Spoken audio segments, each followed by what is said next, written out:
آقائے کریم صلی اللہ علیہ وسلم سے لے کر صحابہ کرام تک اور صحابہ کرام سے لے کر اولیاء کرام تک سب کی زندگی کا جائزہ لو تو کہیں لٹنا ان کا نظر نہیں آئے گا، ان کا لٹانا ہی نظر آتا ہے۔ ان کا وصف خاص ہے، مال بھی لٹایا، جان بھی لٹائی، وطن بھی قربان کیا، اولاد بھی قربان کیا، سب کس چیز کے لیے؟ اللہ کی رضا کے لیے۔ مصائب کے پہاڑ ٹوٹ رہے ہیں مکے کی سرزمین پر، ہجرت فرما کر مدینہ منورہ تشریف لے جاتے ہیں اور رسول اعظم صلی اللہ تعالی علیہ وسلم کے غلام صحابہ پانی کے لیے پریشان ہیں۔ یہودی کے ہاتھ میں ایک کنواں ہے جس کا پانی میٹھا ہے، بڑی دقتوں کا سامنا مسلمانوں کو اس پانی کے لیے ہوا کرتا، وہ پانی بیچا کرتا۔ آقا نے اعلان فرمایا، تم میں کون ہے جو اس کنویں کو خرید لے جنت کی نہر کے بدلے میں؟ آپ نے سنا، گئے یہودی کے پاس، ارشاد فرمایا بیچو گے؟ اس نے بڑی قیمت بتائی، بہت زیادہ قیمت اس نے بتائی۔ حضرت عثمان ذو النورین رضی اللہ تعالیٰ عنہ نے آدھا کنواں خریدا 12,000 کے عوض کے اندر۔ اب سچویشن کیا ہوئی؟ سچویشن یہ ہوئی کہ ایک دن حضرت عثمان غنی رضی اللہ تعالیٰ عنہ کے متعلقین یا وہ جن کو اجازت دے وہ کنویں سے پانی بھریں، اور ایک دن یہودی جن کو چاہے کنویں کا پانی بیچے۔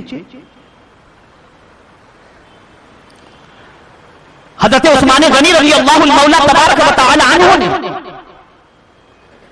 وہ کنواں اس لیے نہیں خریدا تھا کہ ایک دن میرے پاس رہے گا تو میں اس کے پانی کو بیچ کر نفع کماؤں گا، بلکہ آپ نے مسلمانوں کے لیے اسے ایک دن وقف کر دیا کہ جو دن ہمارے حصے کا ہے اور اس سے پانی بھر کر اپنی پیاس کو بجھا دیا کر۔ مسلمان اتنا پانی شیئر کرنے لگا، اتنا اسٹاک کرنے لگا کہ دوسرے دن یہودی کے کنویں سے پانی خریدنے کی ضرورت ہی پیش نہیں آتی تھی۔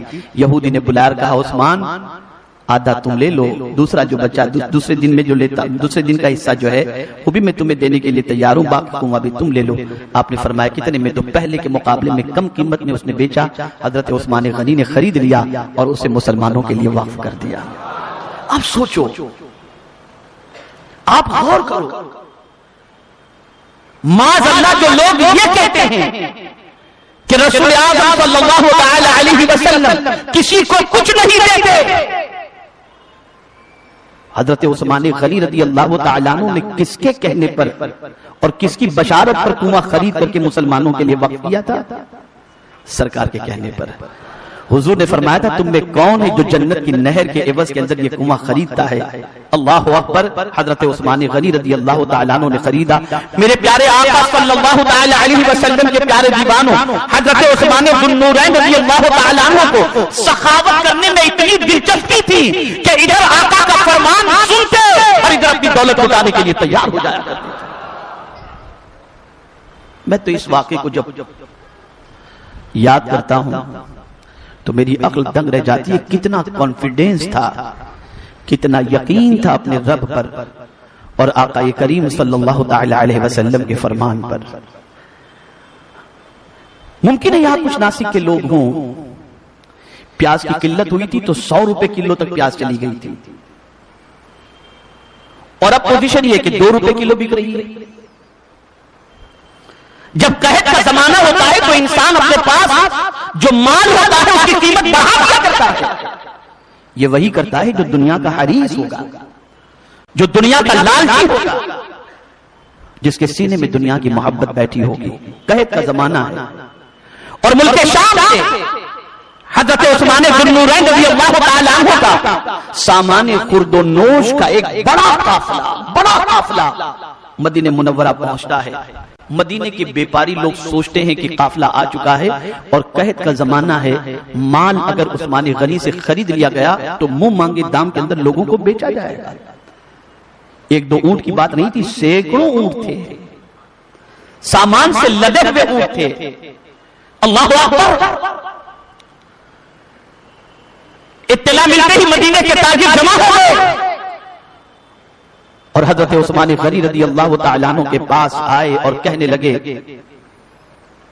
عثمان ہم نے سنا ہے تمہارا قافلہ آ چکا ہے. ارشاد فرماتے ہاں فروخت کرو گے نا؟ آپ نے فرمایا جی بتائیے کیا دیں گے آپ؟ لوگ بولی لگاتے ہیں, اپنی اپنی وسعت کے مطابق دام لگانا شروع کرتے ہیں. آپ فرماتے ہیں مجھے اس سے بھی زیادہ مل رہا ہے. ایک ایک تاجر کھڑے ہو کر بولی لگا رہا ہے اور آپ فرماتے ہیں مجھے اس سے بھی زیادہ مل رہا ہے. جب آخری بولی لگ گئی اور حضرت عثمان غنی رضی اللہ تعالیٰ عنہ نے فرمایا مجھے اس سے بھی زیادہ مل رہا ہے, تو تجار نے حضرت عثمان غنی سے کہا کہ یہاں جتنے بزنس مین ہیں ان کے علاوہ تو مدینے میں کوئی تاجر ہے ہی نہیں, تمہیں اتنی زیادہ رقم کون دے رہا ہے؟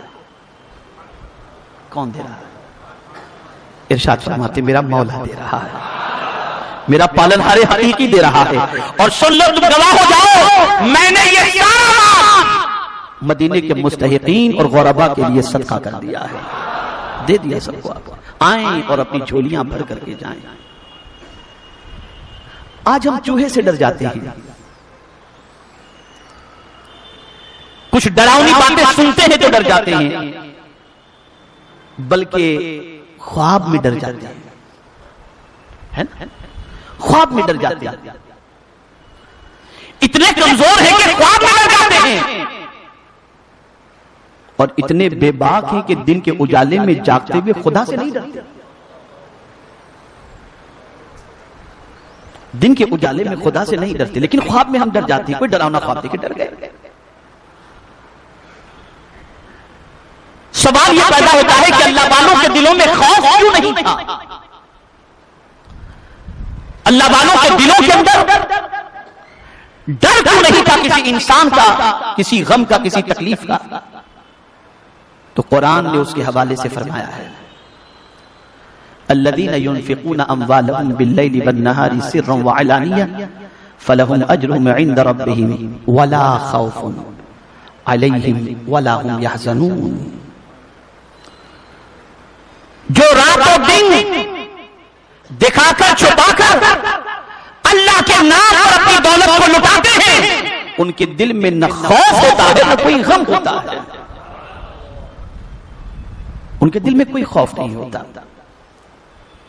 خوف تو ان کو ہوتا ہے جو اللہ کے نام پہ نہیں لٹاتے, ان کا دل چھوٹا ہوتا ہے, ان کے دل میں ڈر ہوتا ہے. میرے خواجہ اس ہندوستان کی سرزمین پر تشریف لائے, ڈر نہیں تھا, اس لیے کہ زمانے کو ستانے کے لیے نہیں آئے تھے, زمانے کی جھولیوں کو بھرنے کے لیے آئے تھے, زمانے کو لوٹنے کے لیے نہیں آئے تھے, زمانے کو لٹانے کے لیے تشریف لائے تھے. ڈر نہیں تھا, خوف نہیں تھا. اور تاریخ بتاتی ہے, قرآن کا یہ فرمان ہے کہ انفاق فی سبیل اللہ, اللہ کے نام پہ جو خرچ ہوتا ہے اللہ اس کے سینے سے خوف کو نکال دیتا ہے, نکال دیتا. یہ قرآن کا فیصلہ ہے, یہ رب قدیر جل جلالہ کا فیصلہ ہے. اور میرے پیارے آقا صلی اللہ تعالی علیہ وسلم کے پیارے دیوانوں, رب قدیر جل جلالہ کے پیارے حبیب صلی اللہ علیہ وسلم کے یہ عظیم جانبدار صحابی اللہ کی راہ میں خرچ کرنے کے اندر کبھی کسر نہیں رکھتے, کبھی کوتاہی نہیں کرتے. غزوہ تبوک کو یاد کریں جو آقا کریم صلی اللہ تعالی علیہ وسلم کی حیات طیبہ کی آخری جنگ ہے. مدینہ منورہ سے کم و بیش 700 سے 900 کلومیٹر کی دوری پر تبوک واقع ہے. گرم علاقے سے بے آب ہو گیا, وادی سے گزر کر کے تبوک انسان پہنچتا, اور وقت کی سپر پاور طاقت مقابلے کے لیے ہے. اور صحابہ کرام علیہم الرضوان کی سچویشن بے سر و سامانی کی ہے. آقا نے صحابہ کو جمع فرمایا, اعلان کیا کہ معرکہ ہمارے سامنے ہے, اس کے سلسلے میں جو کچھ تم سے ہو سکے تعاون کرو. سب نے اپنی اپنی بساط کے مطابق حصہ لیا, لیکن حضرت عثمان غنی رضی اللہ تعالیٰ عنہ کھڑے ہوئے اور عرض کرتے حضور 100 اونٹ مع سامان کے میں آپ کی خدمت میں پیش کر رہا ہوں۔ پھر سرکار صلی اللہ علیہ وسلم نے خطاب جاری رکھا تو تھوڑی دیر کے بعد پھر حضرت عثمان غنی کھڑے ہوئے عرض کرتے حضور 100 اونٹ اور میری طرف سے مع ساز و سامان کے میں غزوہ تبوک کے لیے پیش کرتا ہوں۔ آقا کریم صلی اللہ علیہ وسلم نے تھوڑی دیر کے بعد پھر اعلان فرمایا تو پھر حضرت عثمان غنی رضی اللہ تعالیٰ عنہ کھڑے ہوئے اور عرض کرتے ہیں حضور مزید 100 اونٹ میری طرف سے مع ساز و سامان کے میں آپ کی خدمت میں پیش کرتا ہوں۔ سرکار راضی ہو کر ارشاد فرماتے ہیں عثمان تم جو چاہو کرو، تم جنتی ہو، جنتی ہو۔ اور ایک روایت میں یہ بھی آتا ہے کہ 300 اونٹ مع ساز و سامان کے دینے کے بعد 1000 دینار بھی رسول اعظم کی بارگاہ میں لا کر انہوں نے پیش کیا، سرکار کے قدموں میں رکھ دیا، حضور اسے قبول فرمائیں۔ تو سرکار ان کو اپنے ہاتھوں میں لے کر کے گھماتے تھے اور فرماتے تھے اے اللہ میں عثمان سے راضی ہوں، تو بھی عثمان سے راضی ہو۔ آپ ذرا سوچو، ذرا غور کرو، آج مسجد بنانے کے لیے کسی سے چندہ مانگو تو ایک بار نہیں کروڑ بار سوچتا ہے۔ آج دین کی خاطر کسی پریشان حال کے لیے کسی سے طلب کیا جائے تو ایک بار نہیں آدمی کئی مرتبہ سوچتا ہے، تب جا کر کے دل سے یا بے دلی سے کچھ نکال کر دیتا ہے۔ سن لو اے رسول اعظم صلی اللہ تعالی علیہ وسلم کے دیوانوں، اللہ کی رضا کے لیے مال قربان کرنے سے نہ کم ہوا ہے نہ کبھی کم ہو سکتا ہے۔ اب میں آپ کے سامنے حضرت عثمان غنی رضی اللہ تعالیٰ عنہ کی 10 خصوصیات پیش کرتا ہوں کہ آپ کو اللہ عز و جل نے جو خصوصیات عطا فرمائی تھی ان میں سے وہ 10 خصوصیات کیا ہیں جو حضرت عثمان غنی رضی اللہ تعالیٰ عنہ کا خاص حصہ ہیں، تاکہ عظمت حضرت عثمان ذو النورین رضی اللہ تعالیٰ عنہ آپ کے سینے کے اندر پیدا ہو سکے۔ حضرت عثمان غنی رضی اللہ تعالیٰ عنہ کے حوالے سے خود حضرت عثمان غنی رضی اللہ تعالیٰ عنہ ارشاد فرماتے ہیں پہلی خصوصیت کے حوالے سے کہ میں اسلام لانے میں چوتھا ہوں، یعنی آپ سابقون الاولون میں سے ہیں۔ دوسری خصوصیت آقا کریم صلی اللہ تعالی علیہ وسلم نے اپنی صاحبزادی کا نکاح حضرت عثمان غنی رضی اللہ تعالیٰ عنہ سے فرمایا۔ سرکار صلی اللہ علیہ وسلم کی بیٹیاں 4 تھیں، نام یاد کر لو، حضرت زینب رضی اللہ تعالیٰ عنہ، حضرت رقیہ رضی اللہ تعالیٰ عنہ، حضرت ام کلثوم رضی اللہ تعالیٰ عنہ اور حضرت خاتون جنت رضی اللہ تعالیٰ عنہ۔ حضرت رقیہ رضی اللہ تعالیٰ عنہ کا نکاح حضرت عثمان ذو النورین رضی اللہ تعالیٰ عنہ سے ہوتا ہے۔ ان کے وصال کے بعد دوسری صاحبزادی کا نکاح حضور نے حضرت عثمان غنی سے کر دیا۔ کسی نبی کی 2 بیٹیاں حضرت آدم سے لے کر حضور تک کسی ایک کے نکاح میں نہیں آئیں، یہ خصوصیت صرف حضرت عثمان غنی کو حاصل ہے، اسی لیے انہیں ذو النورین کہتے ہیں، 2 نور والے، اس لیے کہ حضور بھی نور اور حضور کی اولاد بھی نور، اسی لیے اعلیٰ حضرت کہتے ہیں تیری نسل پاک میں ہے بچہ بچہ نور کا، تو ہے عین نور، تیرا سب گھرانہ نور کا، ذو النورین۔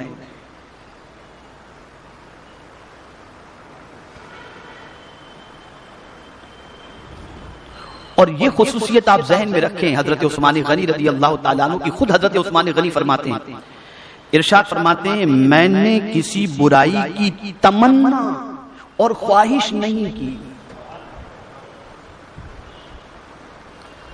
کبھی ان کے دل میں کسی برائی کے حوالے سے تمنا یا خواہش پیدا ہی نہیں کی، انہوں نے کی نہیں۔ یہ خصوصیت حضرت عثمان غنی رضی اللہ تعالیٰ عنہ کی ہے۔ آقا کریم صلی اللہ تعالی علیہ وسلم سے جب آپ نے بیعت کی تو چونکہ سرکار صلی اللہ علیہ وسلم سے بیعت کرتے وقت اپنا سیدھا ہاتھ حضور کے ہاتھوں میں دیا تھا، فرماتے ہیں کہ جب سے میں نے اپنا ہاتھ حضور کے ہاتھ میں دیا، دایاں ہاتھ، کبھی اس دائیں ہاتھ سے میں نے اپنی شرمگاہ کو چھوا تک نہیں۔ یہ آپ کی پانچویں خصوصیت، چھٹی خصوصیت۔ اب پھر دیکھیے سخاوت کا جلوہ۔ ارشاد فرماتے ہیں اسلام لانے کے بعد میں نے ہر جمعے کو غلام آزاد کیا۔ اگر میرے پاس اس دن کوئی چیز نہیں ہوتی تو اس کے بعد آزاد کر دیا کرتا۔ آٹھویں خصوصیت، زمانے جاہلیت اور مابعد اسلام میں میں نے کبھی بدکاری نہیں کی۔ نویں خصوصیت، میں نے کبھی چوری نہیں کی، نہ زمانے جاہلیت میں نہ اسلام لانے کے بعد۔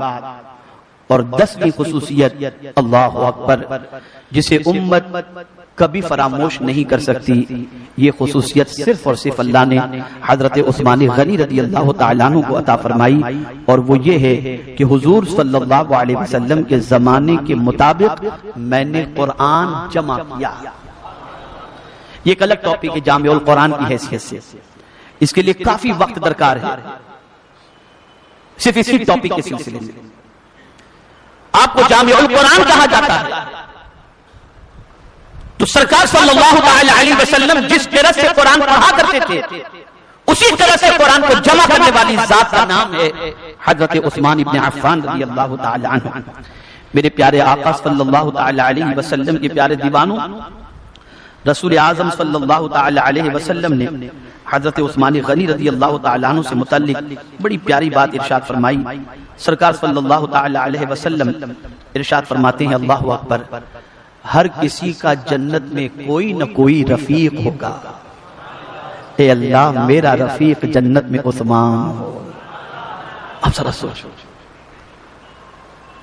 میرے پیارے آقا صلی اللہ تعالی علیہ وسلم کے پیارے دیوانوں، جنہیں سرکار صلی اللہ تعالی علیہ وسلم جنت میں اپنا رفیق مانتے ہوں اور ان کو رفیق بنانا پسند کرتے ہوں، ان کا مرتبہ کتنا عرف و اعلیٰ ہوگا۔ اور آخری بات میں عرض کر دوں، میرے پیارے آقا صلی اللہ تعالی علیہ وسلم کے پیارے دیوانوں، جبل احد پر قدم رکھتے وقت سرکار صلی اللہ علیہ وسلم نے جبل احد کو وجد میں آتے دیکھ کر ارشاد فرمایا تھا، اے پہاڑ رک جا، تجھ پر ایک نبی، ایک صدیق اور 2 شہید سوار ہیں۔ پہاڑ رک گیا تھا، نبی حضور، صدیق اکبر صدیق اور 2 شہید سے مراد حضرت عمر ابن خطاب رضی اللہ تعالی عنہ اور حضرت عثمان غنی رضی اللہ تعالی عنہ تھے۔ اللہ اکبر، حضرت عثمان غنی بھی جام شہادت نوش کرتے ہیں اور حضرت عمر ابن خطاب رضی اللہ تعالی عنہ بھی اللہ اکبر جام شہادت نوش فرماتے ہیں۔ دونوں کی شہادت اسی ماہ مبارک میں ہوئی تھی۔ اب میں آپ کو بتاؤں کہ جب حضرت عثمان غنی رضی اللہ تعالی عنہ کو شہید کیا گیا اور آپ کے جسم سے جب خون کے قطرات گرے تو آپ جانتے ہیں وہ کیا کر رہے تھے؟ وہ قرآن شریف کی تلاوت کر رہے تھے۔ کیا کر رہے تھے؟ قرآن شریف کی تلاوت کر رہے تھے، اور جو خون کے قطرات قرآن کی جس آیت پر گرے وہ آیت کون سی تھی؟ فَسَيَكْفِيكَهُمُ اللَّهُ۔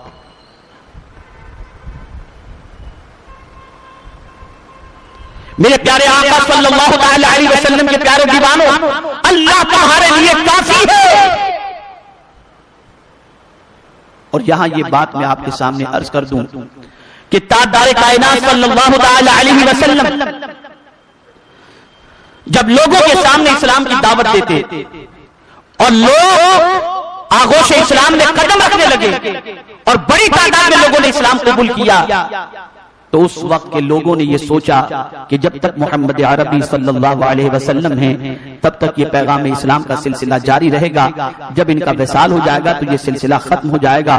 اور مایوس ہو کر یہ بھی انہوں نے کہہ دیا تھا، اللہ اکبر، یہ بھی انہوں نے کہہ دیا تھا کہ لات و عزا جو ان کے معبودان باطل تھے یہ محمد صلی اللہ علیہ وسلم سے نپٹ لیں گے۔ میرے پیارے آقا صلی اللہ علیہ وسلم کے پیارے دیوانوں، جب انہوں نے یہ کہا تھا تو قرآن مقدس کی آیت کریمہ نازل ہو گئی۔ کیا آیت نازل ہوئی؟ آپ کو ڈرایا جا رہا ہے، یخوفونک بالذین من دونہ، آپ کو اللہ کے علاوہ سے ڈرایا جا رہا ہے، اللہ آپ کے لیے کافی ہے۔ اللہ اکبر۔ میرے آقا صلی اللہ تعالی علیہ وسلم نے اس آیت کریمہ کو جب سنا تو اللہ اکبر، پروردگار جل جلالہ کی عنایت اور اس کی کرم نوازی اور اس کے بعد حفاظت اور اس کی طاقت و قدرت کے سامنے مصطفیٰ جان رحمت صلی اللہ تعالی علیہ وسلم باطل سے نہ پہلے ڈرتے تھے نہ اس کے بعد کبھی خوف آپ کے دل میں پیدا ہوا، اس لیے کہ سب سے بڑا اللہ، سب سے بڑا اللہ ہے۔ اے رسول اعظم صلی اللہ تعالی علیہ وسلم کے دیوانوں، گفتگو کا ماحصل یہ ہے کہ ہمیں یہ بات ذہن میں رکھنی ہے کہ اللہ کے نام پر اللہ کی دی ہوئی دولت اس کی مخلوق کے فائدے کے لیے، اس کے دین کی سربلندی کے لیے خرچ کرنے سے کم نہیں ہوتی، بلکہ اللہ عز و جل اس میں مزید برکتیں عطا فرماتا ہے۔ اور حضرت عثمان ذو النورین رضی اللہ تعالیٰ عنہ نے یوں ہی سرکار سے جنت کی بشارت حاصل نہیں کی، بلکہ قربانی دے کر، مال کی قربانی دے کر انہوں نے آقا کریم صلی اللہ علیہ وسلم سے جنت کا مزدہ جاں فضا حاصل کیا۔ ہمیں چاہیے کہ اللہ عز و جل کی بارگاہ کے اندر اپنی دولت کو خرچ کر کے پروردگار جل جلالہ کی خوشنودی کو حاصل کرنے کی کوشش کریں۔ میرے پیارے آقا صلی اللہ تعالی علیہ وسلم کے پیارے دیوانوں، یہ بات دل و دماغ میں محفوظ کر لیں کہ سخی سے ہر کوئی محبت کرتا ہے، بخیل سے کوئی محبت نہیں کرتا۔ اور یہ بات بھی اچھی طریقے سے یاد رکھیں، ہمارے پاس جو کچھ ہے وہ ہمارا نہیں ہے، اللہ کا دیا ہوا ہے، اور اسی کا دیا ہوا جب اس کی راہ میں خرچ کیا جاتا ہے تو وہ راضی ہو جاتا ہے، وہ خوش ہو جاتا ہے، اور اسی خوشی کی بنیاد پر پروردگار انعام و اکرام کی بارشیں نازل فرماتا ہے۔